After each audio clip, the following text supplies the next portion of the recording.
o'clock. So when we say o'clock, there are times when there will be no minutes along with it. We say o'clock only when there is no time. For example, here it is 4 o'clock. 4 o'clock with no minutes or no seconds. Exactly 4 o'clock. So the hour hand will be on some of the number. That is, these are 12 numbers. So it will be on some number. So the formation will be number plus o'clock.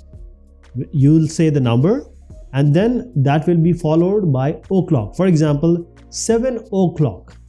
Now 7 is the number, and since we have no minutes, we call it as 7 o'clock.